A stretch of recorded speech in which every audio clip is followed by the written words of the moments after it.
Hello and welcome to My Arab Dad, the podcast where we interview Arabs from all over the world to explore the layered, complex, and incredible relationships we have with our dads. Conversations we don't usually have about the dynamics that shaped us. If you're an Arab dad, partnered with one, a baba to be, or simply have one, then this is the show for you. I'm your host, Ibrahim Kamel, and this is deeply personal to me. I have an Arab dad, I am an Arab dad. So I want to delve into what makes us tick with equal parts humor, compassion, and insight. In today's episode, my guest Tamara shares how her dad, despite not being present, truly believed he was, how their relationship transformed during adulthood, and, at the end of the episode, what advice she would give to Arab dads today. Let's get started. Hello everyone and welcome to My Arab Dad. I am joined today by my guest Tamara. Hi Tamara. Hi. How did you feel about coming onto the podcast? I was curious, a little excited, a little nervous, but here I am. Could you tell me a little bit about yourself? Where do you live? What do you do for work? I live in Egypt and I have shops in Cairo and I work in traditional hand embroidery. Did you grow up in Egypt as well? I did. I grew up in Cairo. What do you call your dad? When he calls me on the phone, I answer with Baba. And when we're having a conversation, I call him Ali. You're on a first name basis with your dad? I am, with my dad and my mom. So you were one of the cool ones then? I don't think you had the cool parents. The thing is that growing up, my mother referred to my father as Ali, and so he was Ali, and everybody else called him Ali. So why would I call him something else? Nobody else called him Baba. But I started Baba a few years ago. So Baba's new. I think late teens, okay, early 20s, when I wanted to have an endearing name for him, I guess. So yeah, I tried it and it fit, so I kept it. You liked it? I liked it because it's very Egyptian or Arabic, and it stuck. And when I talk to him seriously, I go like, La, Ali, this is not gonna work. So we have both. When he calls me and I answer the phone, and I've recorded quite a few of our phone calls because I love having those, I go like, Baba, and he goes like, Habubi, and then we talk, and then when it turns serious, I go like, La, Ali, listen. And he goes like, La, Tom Tom, hear me out. So we both have our endearing names for each other. So tell me about your family life growing up. I was born to married parents who divorced a year and a half into having me. I lived and grew up with my mother, and that was in Cairo. I went to German school. My mother is half German, half Egyptian, and my father is fully Egyptian, so I'm a quarter German and 3/4 Egyptian. And I grew up in Cairo with my mom. She's a hardworking woman who gave us a phenomenal life, and a dad who I had a phone relationship with every day at first, and as I hit my teens, every couple of days, because I didn't want to be that much in touch with my parents. And then now it's still like twice a week, I would say. I have calls with him. I try to see him as often as I can, but I don't. Do you have any siblings? None. Why didn't you see your dad that often? He lived by the north coast. He always lived by the sea, and Cairo Cairo is the city. Landlocked. Yeah. So he cannot live. I keep referring to him as a fish. If he lives away from the sea, he's gonna die. And you wouldn't go see him regularly? I wouldn't at first. I mean, no. And that was never our relationship. It was never for us to see each other often. It was not like that. And he didn't come often, so I didn't really have a relationship with someone who wasn't there. And for children, it's important to have consistency, to show up for them, so that they not just remember you but understand who you are and what you represent. And I did not have that with him. Could you describe your dad to me in 3 words? Thinking of the order. So I'll start with the bad news first and then say the good stuff. He's irresponsible. He is loving and he is hilarious. Why did you start with the bad first? Because I love what he is. The other stuff is obviously more important. I think a person being irresponsible is just a series of events that happen to them in their lives, and that is not something that they would choose to be. Having my own kids, I don't think someone would choose to step out of their children's lives and distance themselves from them. So I think he's irresponsible just because of his circumstance, not because he really wanted. I think he loves me so much, but he didn't know how to be a parent, and I don't blame him for it. So I wanted to say that first. He's irresponsible. As an adult now, I can say he's really trying to step up. He's trying to be as supportive as he can, and he's very funny. We always have a good time. He's very loving. He has so much love to give.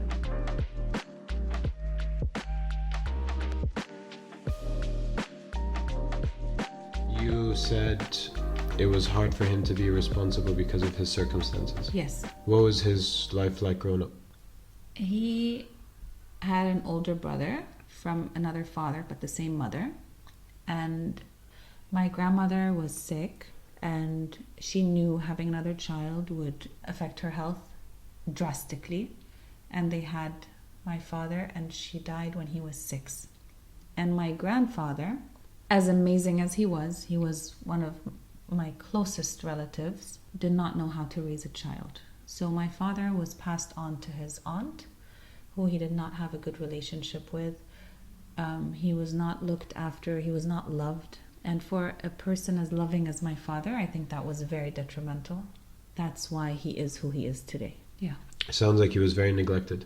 He was. Do you feel like he neglected you? I wasn't around him enough to say yes, but the times when I was with him, looking back, I can say yes, he did not know how to look after me. He would not know to cut my nails. He did not know there was a bedtime. He would not know. He didn't have to listen to me when he asked me. So this is funny. When I was 3, he came and he was in the kitchen and he was preparing his coffee, and he asked me, "What do you want to eat?" I told him I want that, and pointed at his coffee, and I told him I want to eat chips. So he got me a bag of chips. And as he was brewing my coffee, my mother walked in the kitchen and said, "What are you doing?" He said, "I'm making her a coffee." And she told him, "You can't give her coffee." He said, "But she asked for it." You're joking. No. So he doesn't mean any harm. Yeah. But غصب عنه, it's just who he is. He didn't mean to. He asked me and I said it, and he wants to be kind. But despite being neglected in that way, he was still very loving. Until today. Is still very loving. Very loving. What do you think that says about him as a person? That he's incredible. That he's very, very forgiving. He's very open to life. And he can find joy in every situation. And he always makes a situation better. Ask anyone, even my mom. When we go and visit him, she loves to come with me. They keep pranking each other. We laugh so much when we're all together. He's a very joyful, happy, and loving person. Just not the best dad. Definitely not. When you think today about how your upbringing shaped you as a person, how do you feel like the role that he played in your life, albeit not featuring as a very prominent figure, but he still played some kind of role in your life? Do you feel like that shaped you as a person, or do you feel like it helped shape you as a person, or maybe it didn't shape you into one particular way? Yani, what does that kind of impact look like? I think it would have served me well to have his love around me growing up. I think I walked away with lack of self-confidence in what I could ask for in my life in terms of love. I think a father figure in a girl's life is very important, especially a loving one. Can change a lot about who you are and your self-esteem. Obviously, therapy has worked for me in many ways. Good. But I think it has shaped me in a way where I believe I don't need anyone to thrive and to do what I need to do. And nowadays I'm realizing that I've actually missed out on that kind of love, and I'm now allowing it to happen a lot more frequently and with a lot more force and power than I have ever before.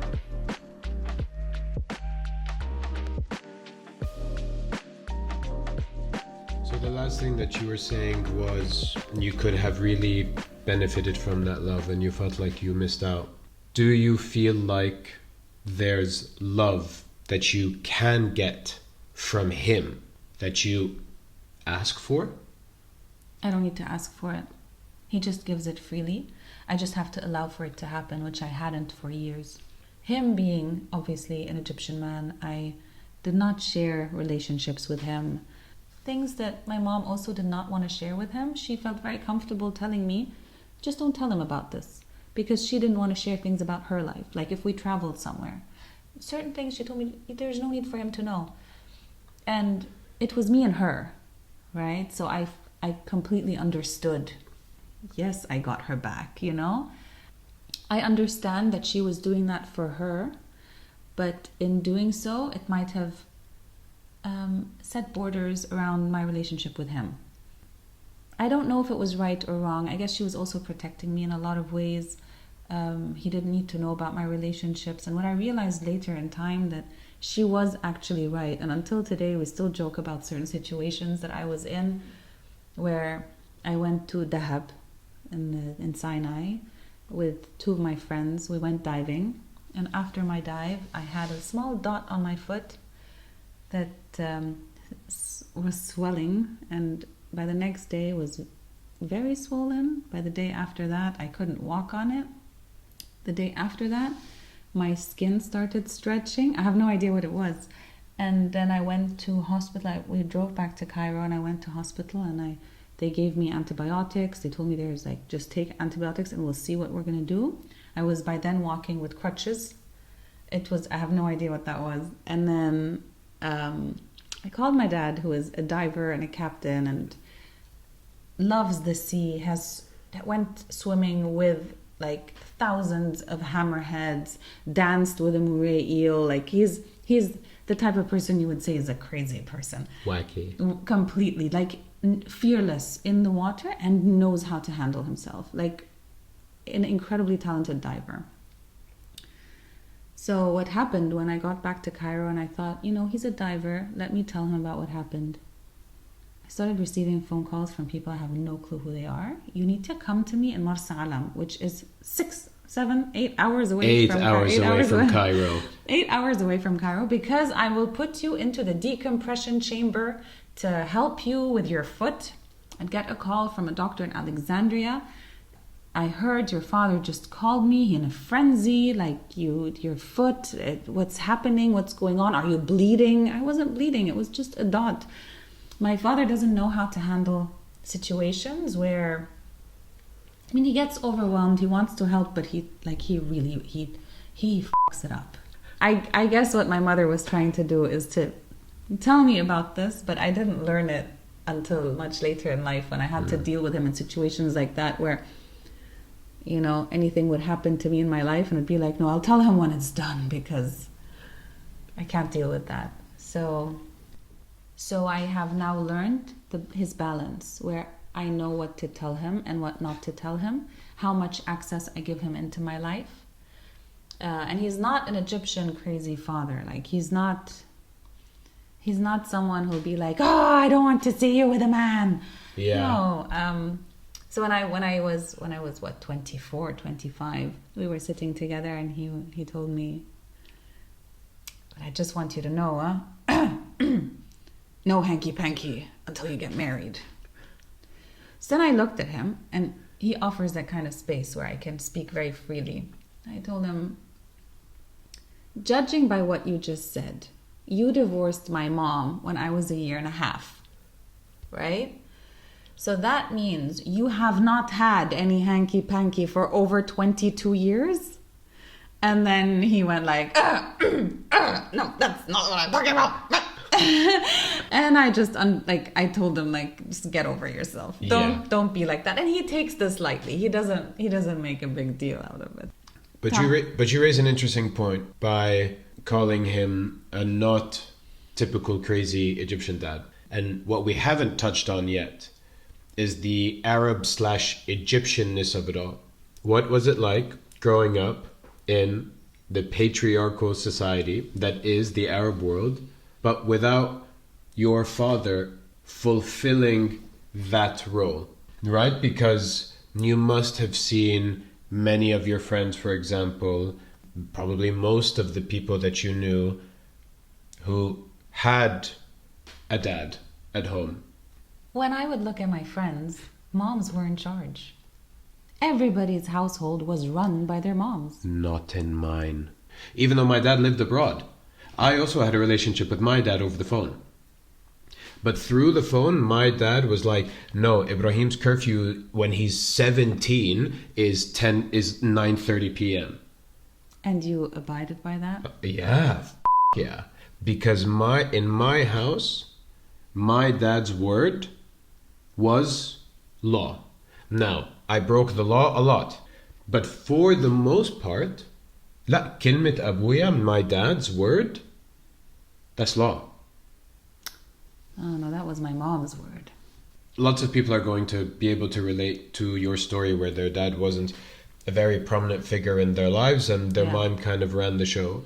But I think in as much as it's interesting to talk about an Arab dad that has an active presence, I think it's equally interesting to talk about an Arab dad that doesn't have an active presence. Who was kept in the dark and who believed he had all the say. He still believed it?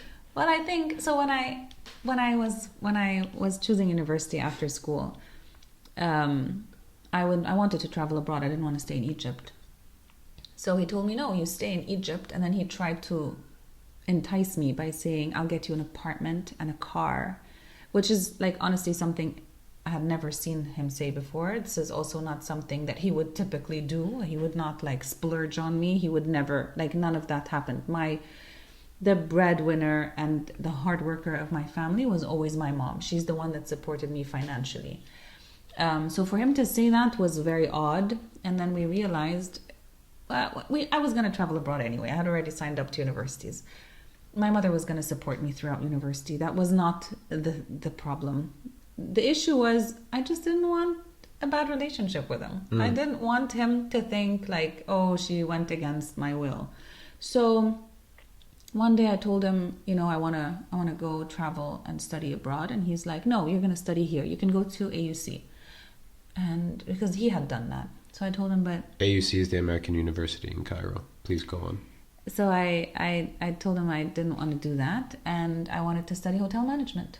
And he was like, well, find something here. I told him, fantastic, great idea. I'm going to go to Ain Shams University because they offer that program. Mind you, I pulled things out of my ass. I did not know for a fact.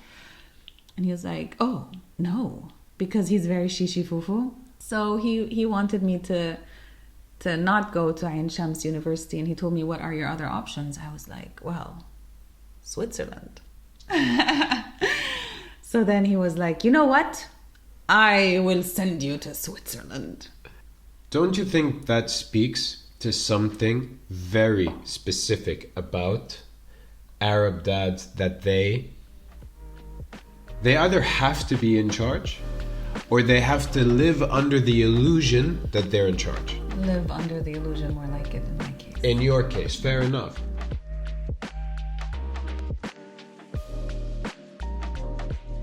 Your dad is Egyptian, and that's why I am trying to bring it back to that Arabness. Can I tell you how Egyptian he is? Please. So my father is a bit immobile because he has an injury in his foot. Because I told you he's a crazy person. He's an awesome, fantastic, weird, and crazy person. He bought a motorcycle a few years ago, 15 years ago. And then he parked it. And it's such a heavy bike. It melted into the tarmac. He did not notice as he was getting on it. And then it fell on his foot. What he then did, because he doesn't know how to take care of me, he also doesn't know how to take care of himself. He went to a hospital in Gharda'a. AKA Hurghada in English. South of Cairo. And he had it gabbisuhelo.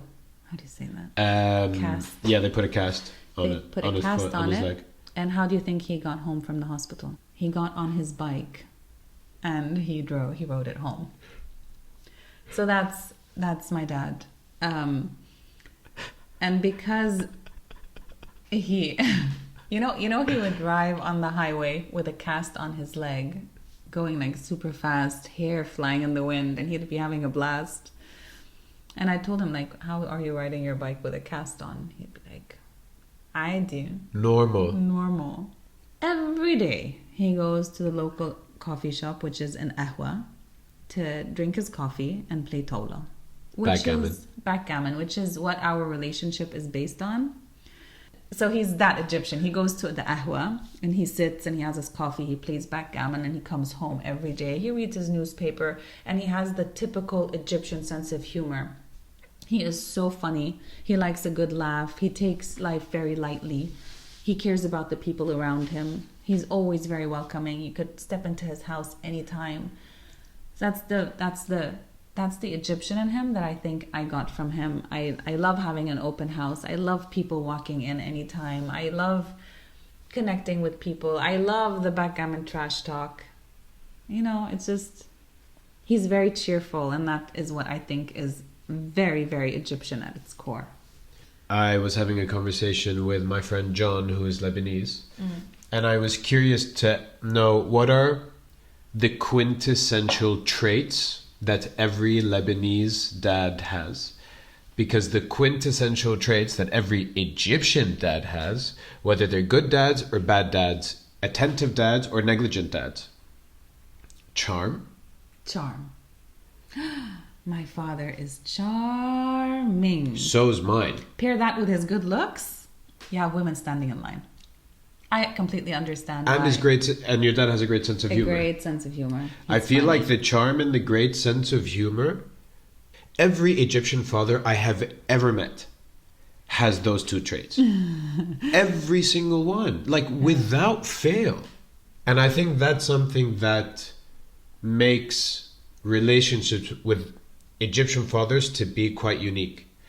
Even when they're like not great at home, but then when you see them be charming and hilarious with other people, you're like, where was this all along? It sounds like with your dad though, you received a lot of that charm and a lot of that humor. Because he was not at home.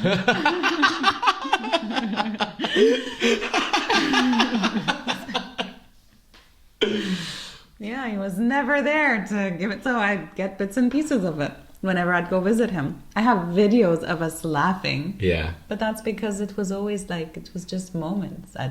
He didn't spend his life with me. I didn't grow up around him. I'd see him twice a year and talk to him throughout the year on the phone, and that was good enough. I have a question for you. Go for it.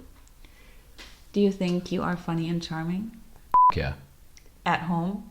There we go. I'm not funny and charming enough at home because I allow my stress and my anxiety and my anger issues, I don't do a good enough job at reining them in. I see in Laith's eyes the joy that he gets when I'm charming and funny with him. Can I also say the reason why, I would assume people who live with their dads don't see that charm is because it cannot be turned on all the time. They do need to raise their children. So yeah, if you say you have that charm and that fun about you, that just means it exists. Obviously, it will come out in a very easygoing, chilled out setup when you know you don't have to be at home cooking dinner and cleaning up and making sure your child gets dressed for bedtime. How the f*** can you be charming during those incredibly testing times? But yeah, if you know you have it and you can see it in him, then you do give it. It's just on a day-to-day, it's difficult to think a dad could just turn it on and keep it going at home. Of course I agree with you because I'm brilliant. Well, but you're objectively right. But the person who would benefit the most from being on the receiving end of my constant charm and humor is my son. I see his face when I switch on that charm and humor with him, and I truly feel like I see him loving me. Because he was like, wow, like, you take care of me and you're fun. That's like the perfect combo of what any parent should be, you know? We have touched on this kind of briefly. What's your relationship with your dad like now? I still very much manage what I share, but I share a lot more than I used to. Our relationship today is much better because I share a lot more with him. He's very kind with the information I give him. I manage what I say, and he is very loving. So he, even if he disagrees with what I'm doing, he can express it. And then I'll tell him, which is very surprising for an Egyptian dad. I tell him, you know, you telling me you don't want me to travel, I find that quite unfair because I'm going to go anyway. Do you want me to share with you, or do you want me to not tell you where I'm going? And he'd be like, no. Tell me. So I tell him, okay. So if you want me to tell you, be nice about it. And then he'd be like, oh, okay, well, wish you a lot of fun. Take care of yourself and come back in one piece. And I guess this is what it is. He's so kind and so loving that he's very accepting of the things I do that he would consider crazy. But that is unusual for an Egyptian dad to kind of acquiesce, because many Egyptian dads would be like, I'm like, khalas, then don't tell me. Or like they don't like being made to feel like they're forced to make a decision. I think with my dad, he has not been a part of my life for so long. He has a lot of love to give. He now has 2 grandchildren, and he wants to be a part of it. So he will take whatever I give him. I think that also makes a difference. And he takes life with a lot of humor. So he's a lot more accepting. I am so surprised by the way he has changed over the last couple of years. He's become very generous. I never thought he was going to do that, like do the things he's doing for me today. I feel like it's kind of made me realize that he wants to be a part of my life, and it's also made me open up to him a little bit more and allow him more access to me, because I see that he's actually no threat, because he's so kind, and the relationship I have with him today is very much a choice I am making, and I love that I get to do that today on my own terms. It's nice that you're finding a way to kind of reclaim your relationship with him and to reframe it completely. Therapy.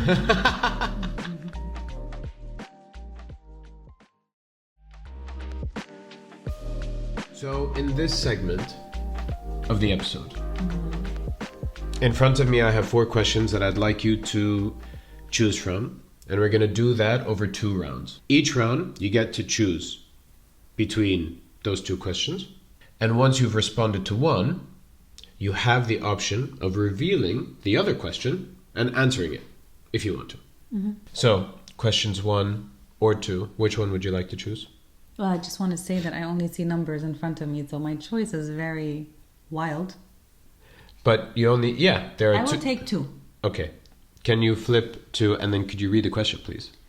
If you could have told your dad anything growing up, what would it be? That I would have liked for him to have made more of an effort to be around me and to make sure he understands who I am, because he didn't know who I was growing up. Because he didn't inquire enough? Do you think he cared? I think he cared as much as he could, but I would have loved for him to be around and to show interest in my life, not via a phone call like he used to do. He just asked me how my day was, but he had no idea what my structure was. He didn't know what time I woke up. He didn't know what I would eat. He didn't know my favorite food. He didn't know who my friends were. So if I could have told him as a child anything, I would have told him, make more of an effort to be a part of my life, because it will very much benefit us in the future. And now I'm the one building that relationship, and he takes what he gets. While before, he could have had more of a say in it today, if he would have made that effort. If you would have told him that, how do you think he would have responded? He would have tried but not succeeded. because it's not who he is, because of his own experiences in his life. If I could have told him anything, if I could have stood up for myself and been the person I needed to have around me, I would have said, I need you to show up more in her life. So, shall we move? Would you like to move on to the next round? Yes. Okay. I pick number 3. Did your relationship with your dad frame who you would choose as the father of your children? I think his absence gave me a lot of freedom. I think because he was not present, I did not know what I was looking for. I fell in love with a really chilled and easygoing guy. And today I believe I made the best choice possible because the father of my children is incredibly present. He's truly my rock. He's my biggest support, and he is an awesome dad. And he is nothing like my father. I think my father is one of the funniest people alive. So obviously he doesn't reach him in humor, but well, he is so responsible. He's very caring. He's also very loving. He's very generous. But I think they're not alike at all. But you don't think, even on a subconscious level, you don't think who your dad was or how your dad was affected your decision making? Well, maybe that's exactly why it affected it, because I did not want someone who was not going to be present or who wouldn't care. Yeah, probably it did affect my choice. I needed someone who was present and who would be supportive. I guess round 3. I'm doing number 4. Can your dad do anything now to repair or improve your relationship? Let me ask it a different way, because you have touched on this. Yeah. How has your dad repaired or improved your relationship? By including me today in his finances and explaining to me everything. And the way he does it is because our laws in Egypt, so I'm an only child. As an only girl, the inheritance law is horrible. I'm very, very fortunate that both my parents speak to me about this. I would have never in my life expected my father to be proactive in this. He is working very hard to make sure that whatever he has comes to me. And I keep telling him it's not the time, and honestly, if nothing comes to me, it was never mine, so I don't. Just live your life, enjoy your life, spend it on yourself, have a f***ing blast. But he keeps telling me everything I have is yours. And he's so kind and so generous with his information about everything that he has. He really cares about setting me up. He really cares about the things that he has to come to me. That I'm both very, very moved and very touched and very grateful that he even considers setting all of this up from now. I would have never expected that. Never. I never even thought this was something he would think about. But maybe this is just who he's always been. It's just he's never shown that side of him. I don't know. Maybe he has changed. I can't tell you whether he has changed or not, because obviously I also haven't had a relationship with him to tell you how he used to be. You know, like... You don't have the frame of reference to be able to say whether he changed. Yeah. Or whether he tapped into something that was always there. Yeah. But I think he has changed. I think his father's death changed him. They talked every day on the phone. That was their relationship, which was also mine. The phone relationship. That contextualizes a lot. But it contextualizes it in the sense of like, your father might have genuinely thought, but I call her every day. This is how you have I'm a doing relationship. my part, because that's what my dad did with me. In this segment, I'm going to read out a number of statements that I'd like you to complete. Okay. You can either follow your gut instinct and respond immediately, or you can take a beat and think about your answer. I feel most connected to my dad when? We laugh and play Tola. Backgammon. Next. I was most proud of my dad when? When I hear people talk about him and what he has accomplished in his life as a diver, everybody I meet says, oh, I dove with your dad once and we saw. And somehow the stories are always magical. It's always a mind-blowing story of whatever they did. He loves adventures, and people would always be like, oh, I remember this one time I was on a boat with your dad and the rudder broke and we were being chased by pirates. Or, oh, I was on a boat with your dad and we ran out of water, so we had to find an island with coconuts. Or I met this guy a couple of weeks ago who was like, I was the doctor with your dad in Djibouti when we had to move a boat and we were followed by pirates, but then someone got like injured on the boat and then his story was wild. You know Pippi Longstocking? Yeah. You know her father? Yeah. The pirate? Yeah. I always felt like that a little bit because his stories are truly, truly insane. That's pretty cool. I know. So I had this, but he was absent. Well, that kind of leads into the next question. I was most disappointed by my dad when? I think this, in terms of disappointment, when he would say he was coming and he didn't show up.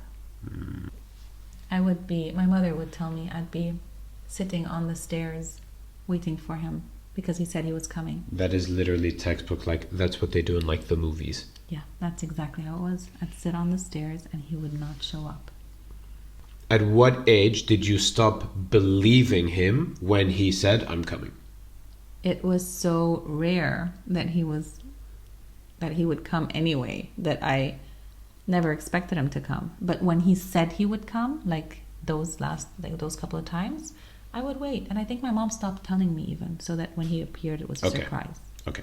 Because she said that was very heartbreaking for her to watch. Yes. Yeah. Because obviously she had to pick up the pieces. Yeah. Next one. Yep. I knew my dad loved me when he has always loved me. His way of showing love is trying to teach me stuff. He sends me books all the time. Useless books. But he sends them. Do I keep them? No.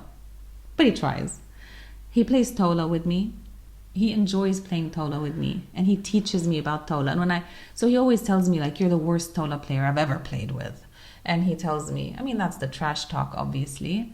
But when I tell him I played Tola with someone, he goes like, tell me about this. How did they play? What did you do? So I know he loves me. I mean, he's curious about the things that we connect on. He always wants to cook for me. Terrible cook. Terrible food. But he always wants to. He always wants to invite me. He always wants to make sure I'm well fed, I'm warm enough. If he thinks I'm cold, he'll put the dog carpet on me, the dog bed, but he wants me to be warm. He loves in his own way. No, he's an awesome fucking dad. I'm very lucky. Really? Yeah, I am. After everything? After everything, I can say I have a very, very funny dad, a very loving dad, a very generous dad, and not just with me, but with everybody around him. All the people around him, he wants to make sure they have a good life, not just for themselves, but also for the people around them. And that you don't find a lot in people. So I'm very, very grateful to have somebody like that in my life. And he's my father. I think thinking that and believing that is a reflection of who you are as a person. And a very positive one too. I think that he is a result of his situation, if that's how you can say it.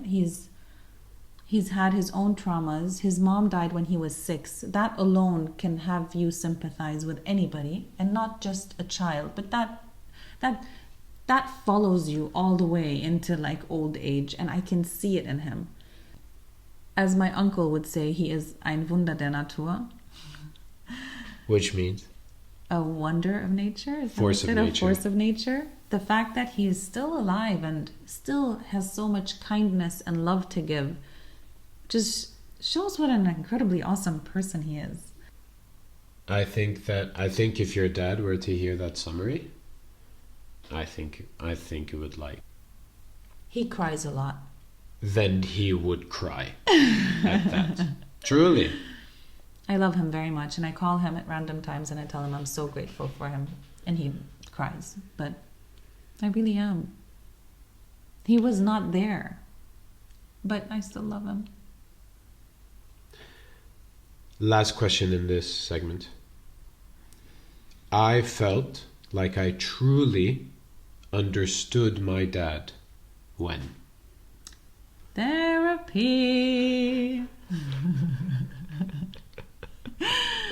That's all, folks. Thank you very much. This is where we're going to end it. Therapy has helped me be more understanding, be more loving, and more caring, I guess. I just understand where he's coming from. And it was all about me. None of what I've learned in therapy was about the people around me. It was all about me. I have a lot of understanding for other people, and my dad is one of the big ones. Chief among them. Yeah, he definitely is.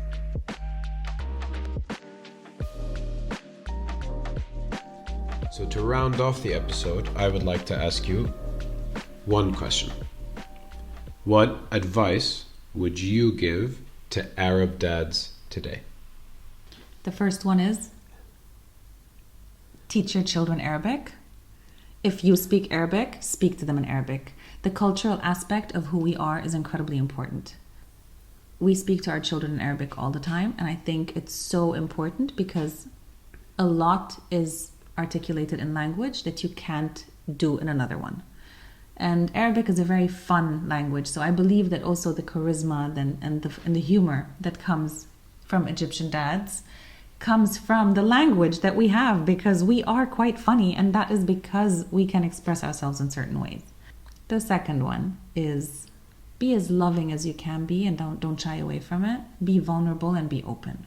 My children's father does all these. He's a great dad, and he's very loving.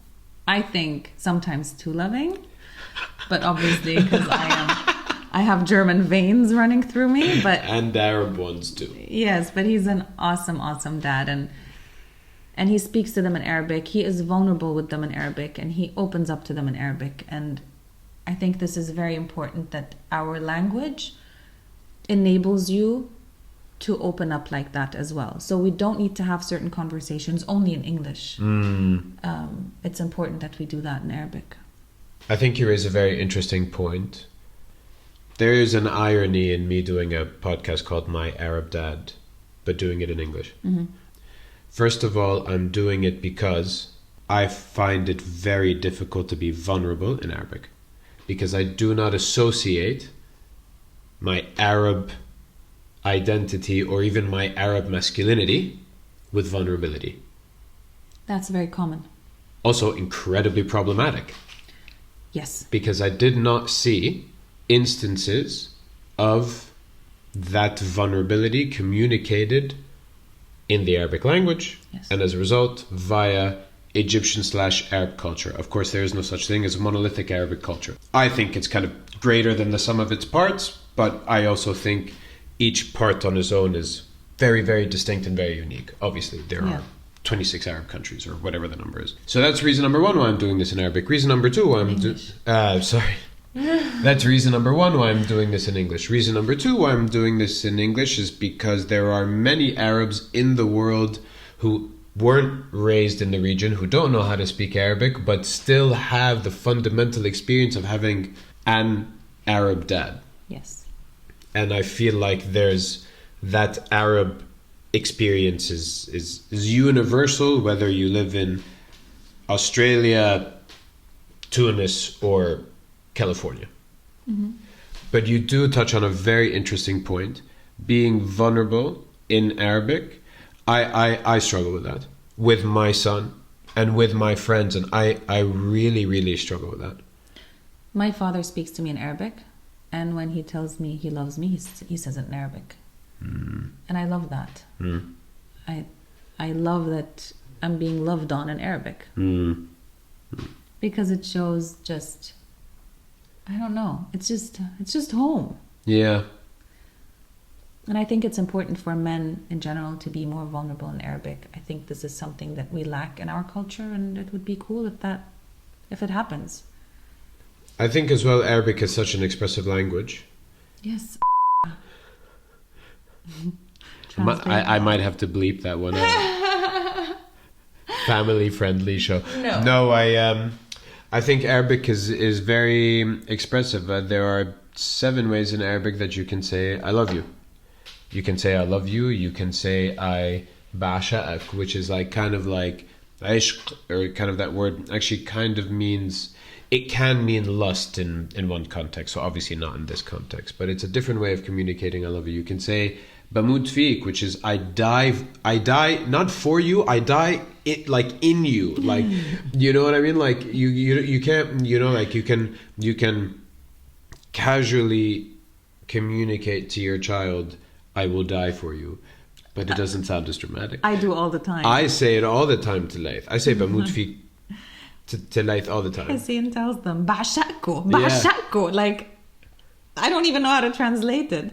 Tamara, thank you so much for your time. You're very welcome. This has been such a pleasure. And fun for me, thank you. Good, fun for me too.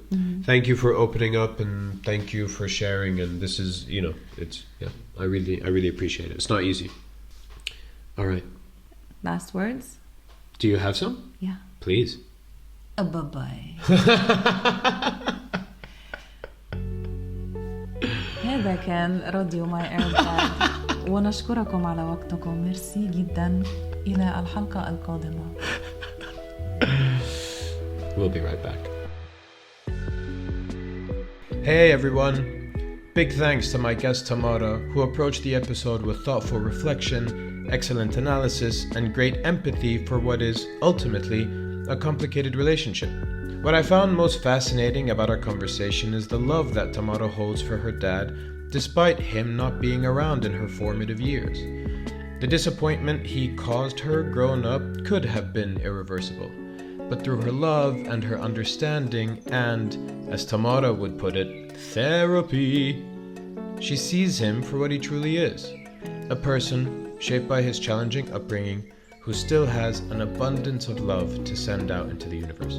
My conversation with Tamara also showed that with the right amount of effort, few relationships are beyond repair. If you enjoyed this podcast, then please hit the follow or subscribe button, and please follow me on my other socials, links in the episode description. Thanks for tuning in, and I'll see you next time. My Arab Dad is a complete content production. It's produced, hosted, and edited by Ibrahim Kamel. Intro and outro music by Karim Zamfali. Artwork by Enas Rahman.